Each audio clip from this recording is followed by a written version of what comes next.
શાળામાં ભણતી વિદ્યાર્થી છું. અમારા વર્ગ શિક્ષકનું નામ સોલંકી વિજય સર છે. અમારા સમાજના શિક્ષકનું નામ દવે પૂનમ મેડમ છે. અમારી શાળાનું નામ ગવાસા આદર્શ શાળા છે અને મારી મિત્રનું નામ વાઘેલા દેવયાની યોગેન્દ્રસિંહ છે. તે ધોરણ 6 માં અભ્યાસ કરે છે.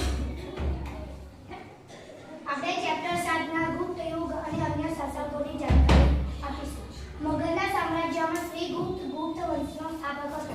તેના પુત્રનું નામ ઘટોત્કચ હતું. ઘટોત્કચ ગુપ્તનું અનુગામી રાજા તરીકે ચંદ્રગુપ્ત પ્રથમ પુત્રની ગાદી આવ્યો. તેને શક્તિશાળી લિચ્છવી જાતિના કુમાર દેવી સાથે લગ્ન કર્યા. લિચ્છવીઓની સહાયથી તેને મગધના રાજ્યોના વિસ્તાર કર્યા. તેને મગધની પાસેના પ્રયાગરાજ, અલ્હાબાદ, સાકેત, અયોધ્યા જીતી લઈ મગધનો વિસ્તાર વધ્યા. તેને મહારાજને બદલે મહારાજાધિરાજ જેવું ગૌરવપ્રદ બિરુદ ધારણ કર્યું. સમુદ્રગુપ્ત અવસાન થયું. તેના સ્થાને ચંદ્રગુપ્ત બીજો ગાદી પર આવ્યા. તેને પિતાએ વારસામાં મળેલા વિશાળ સામ્રાજ્યને સફળતાપૂર્વક સાચવ્યું.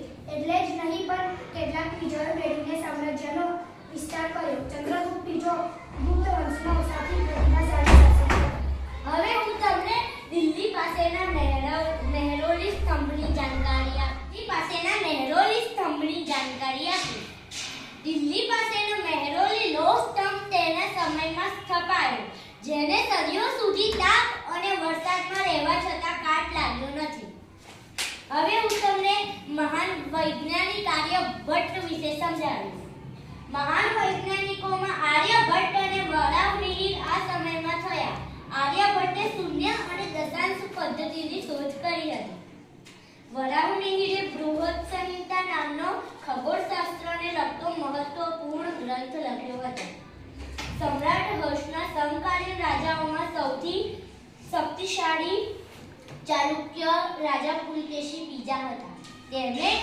તેમને મહારાષ્ટ્રમાં રાષ્ટ્રકૂટો પાસેથી સત્તા આંચકી રાજ્ય સ્થપાયું. નમસ્તે.